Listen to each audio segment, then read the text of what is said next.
That's probably one of my favorite songs of all time.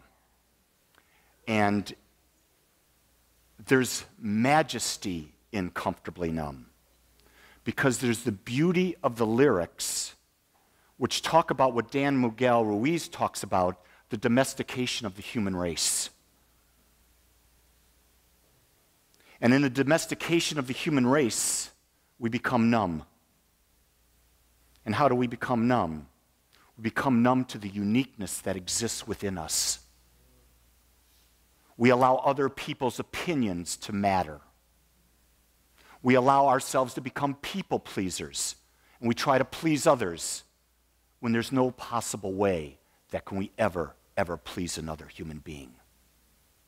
Did you hear that really clearly?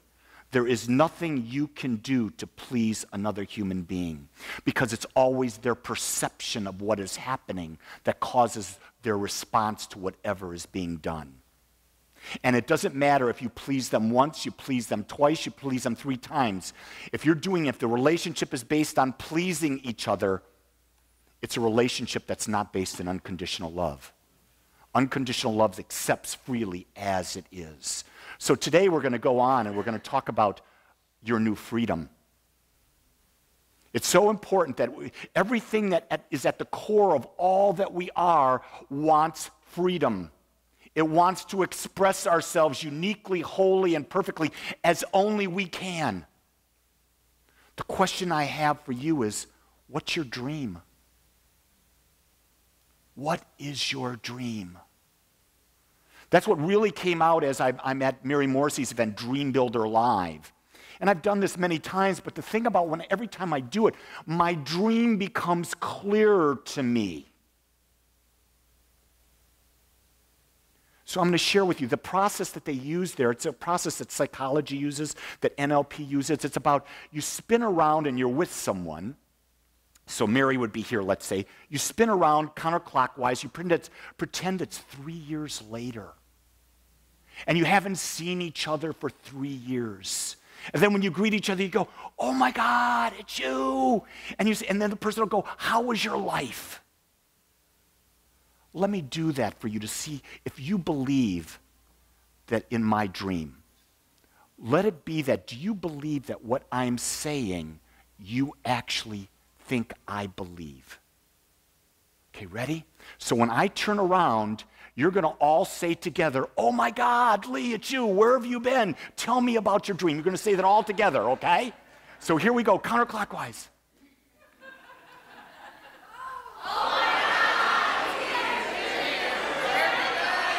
Oh my God, let me tell you, in the last 3 years, it's absolutely amazing. Remember I told you about how I was trying this new thing that I was putting in my body, Samoralin, it's natural, and how I created? I'm now at my perfect weight. I'm 195 pounds. I am 8% body fat. I can do everything I want to do. I have hiked over in India in the Himalayas 5 times since the last time you saw me. In fact, not only am I hiking there, I am now taking groups to India where we're going on spiritual journeys together, where we're not just seeing the sights, we're actually going into practice. We're actually building our dreams while we're there together. We're going into deep meditation. We're coming back in a cohesive, unified field together. And now there's this whole support team that's being built of all 5 groups that have gone over, and we've come together and we've got a family that is supporting each other. Not only that, my relationship with my wife is getting better and better. And you say, how is that possible? Because I'm getting that much better. And I understand that it's really about this self-acceptance thing. And what I've learned to do is I've learned to have intimacy in every one of my relationships where I'm fully present with everyone that I'm talking to. And by me doing that, I can't help but have my relationship with her would get better because I'm being better with everyone. So for me, intimacy has expanded beyond my marriage, beyond my sons. And let me tell you about my sons. They both have incredible partners. And I now have 2 grandchildren. I have Claire, who's 3, and Claire is just phenomenal. The little girl owns me. She owns me. She smiles. She talks. She walks. And I'm there. Anything, honey. You want my wallet, my phone. You want my wife. You want my anything. Because she loves me so unconditionally. And I got this new little baby that just was there, just brought into our family. And it just opens my heart to see how life can come. And here's the other thing, Agape. See where you are right now? This is 4 times the size at one service, and we do 2 services every Sunday. And then we're now tapping into millions of people on the internet.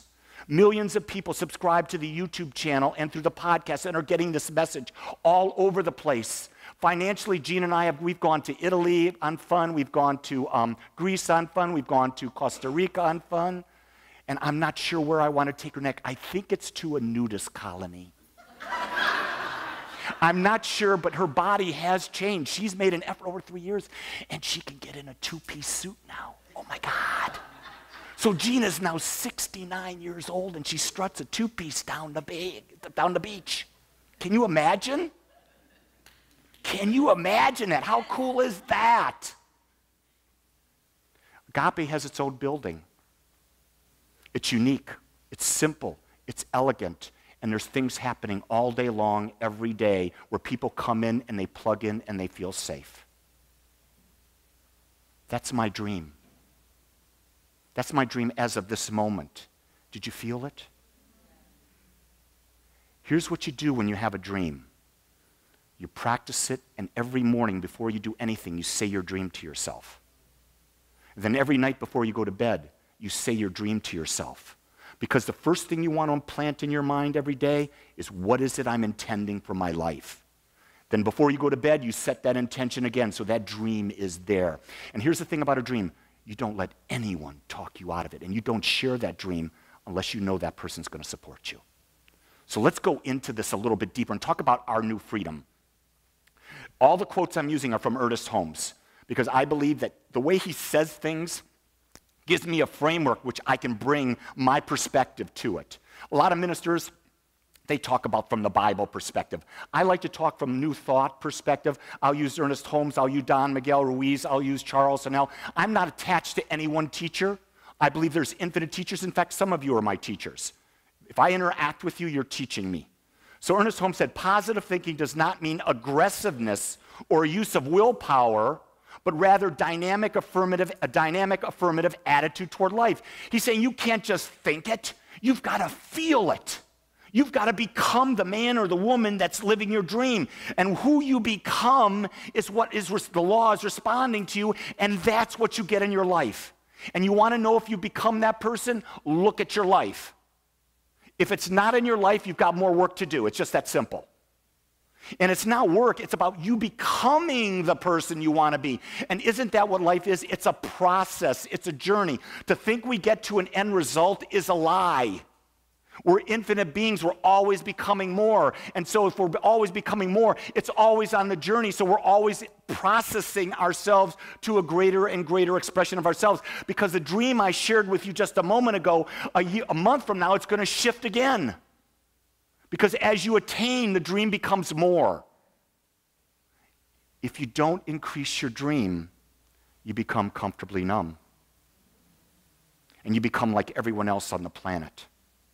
I don't think you want that. Because what happens if you're not conscious? The law of averages takes over. And you then lead an average life. And whatever the statistics say is average, you are now subject to that being the power within you.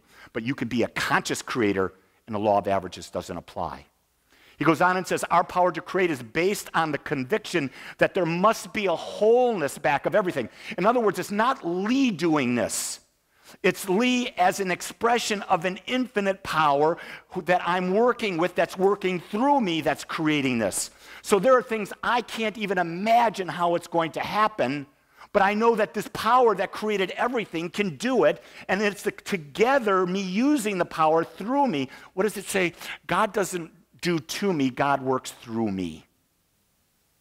How does it work through me? By the image I create of my life, of who I am. That's key. You want to be the most perfect you can be. He goes on to say, faith is a definite attitude which refuses to accept the opposite. In other words, you don't let anything into your mind that is contrary to what you want. Now, this is a tough one. Because you're going to have people telling you, you got to face the facts. You got to deal with reality. Who the hell do you think you are, Lee Wolak?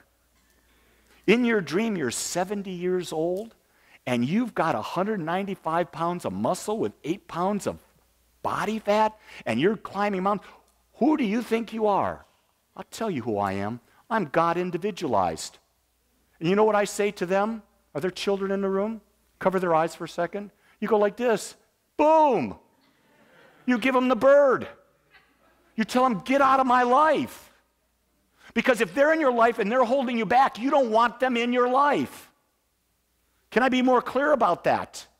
People in your life that are holding you back, you've allowed yourself. You're like a big air balloon, right? And you go high based on the amount of weight. Well, if you've got all these sacks of sand sitting there, these sacks hold you to the ground. Well, all these individuals who've got negative opinions about what's going on in your life, they're the sacks, and the more you add to the sand, you don't fly. So you got to take the scissors of life, the spiritual scissors. Shoo! You cut loose, and your balloon flies where you can see life from through the eyes of God. Because God doesn't see it at this level. God's above it, looking down, observing. See, we want to be observers of our lives while being participants, not just being participants thinking we're victims. See, if you're just in the participant phase, you believe you're a victim. But if you can come above it and look down, oh my God, that's where the power is. That's being in the world, but not of the world. Okay? Goes on to say, we need to open our minds to create new patterns of thinking and discover use greater potentialities which reside. Our mind and God's mind are infinite, meaning there's infinite possibilities, probabilities that we can tap into. But if we don't expand our thinking, if you're talking to the same people all the time who say the same things, are you going to have a new experience? No. It's really good to be around new people that give you new ideas that you can feed. It's like when Gene and I went to Jordan Peterson a couple weeks ago. I don't agree with everything that Jordan Peterson says, but he's one of the leading thinkers in the world from a philosophy, a psychology standpoint. He caused me to think.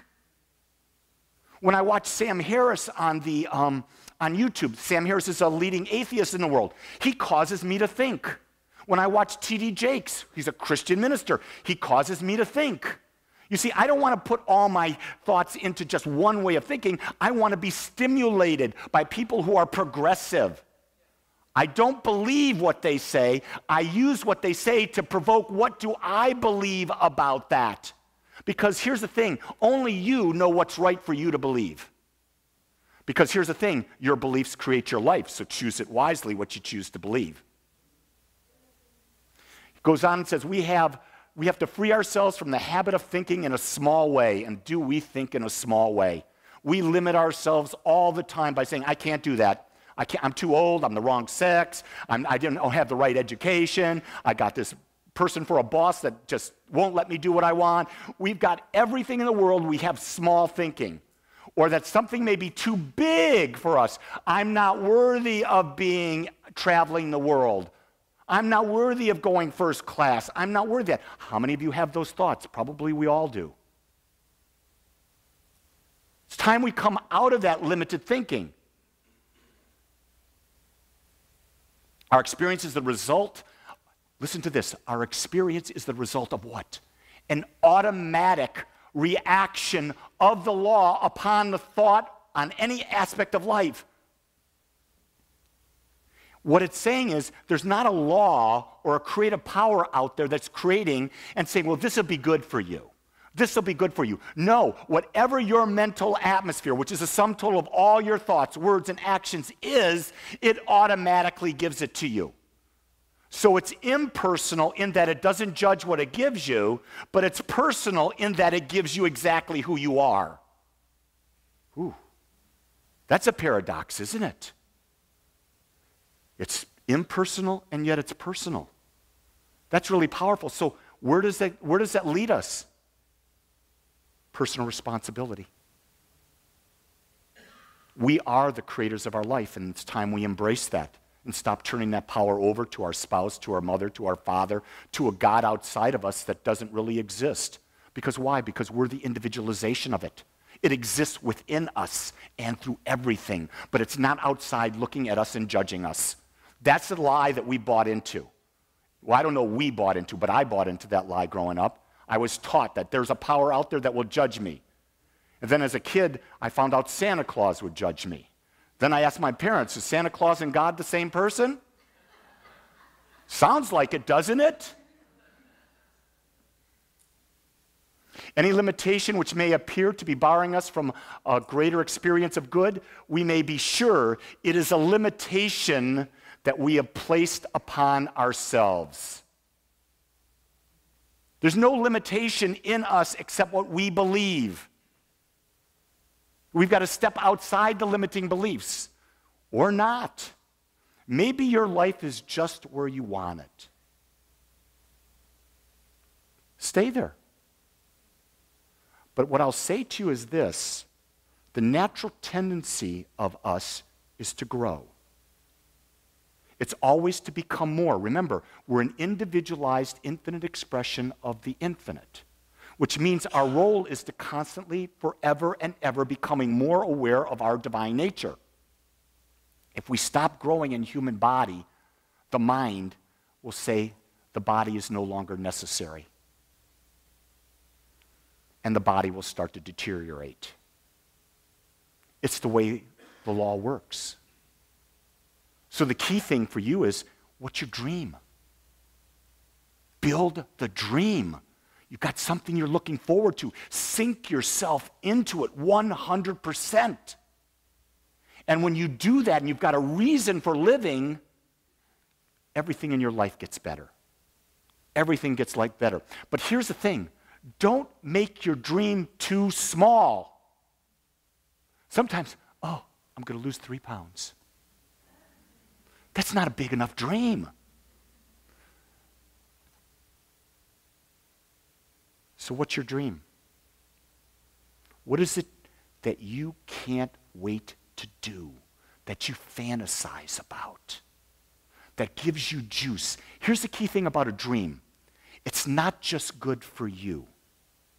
It also serves others. You see, when you've got a dream that just serves you, that's very self-centered. And if it's self-centered, then we're not acknowledging that we're part of the infinite and that everyone else is a part with us.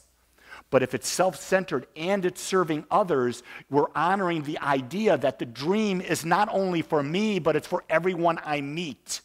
And everyone will be benefited by that dream.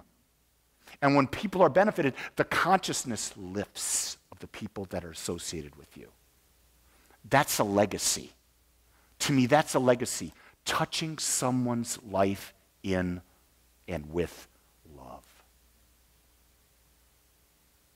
As you heard my dream earlier, do you think I love you? Will my dream serve you? If I am this incredible teacher of self-love through conscious living, and together we build a community that supports that, do you think that will be a community centered in agape? Without a doubt. See, when we chose the name Agape 10 years ago, we chose it because we understood that the only reason we are here is to be, express, and experience love. I'll tell you this, go forth and multiply.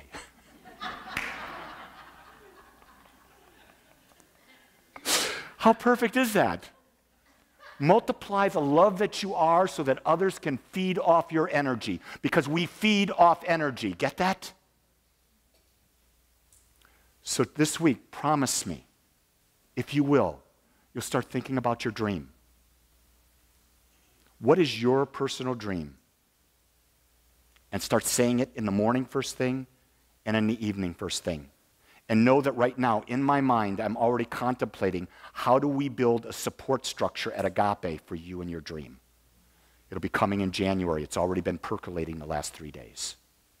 But you've got to start doing the work, and you've got to start opening up to the new possibility of who you can be. Let's pray. I want to thank you for joining us today. I'm so grateful that you took your time to watch or listen to this message.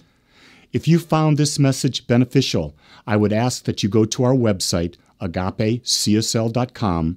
Once there, click on the donate button and experience the joy of conscious and purposeful giving. Or if you would like, text your gift by simply dialing 972-532-6976. It is through your gifts that we are able to bring this message to you in the world. I would ask that if you like this message, to please subscribe to my YouTube channel under my name, Lee Wolak. Again, I want to thank you for joining me in the Agape community as we learn how to better self-love through conscious living.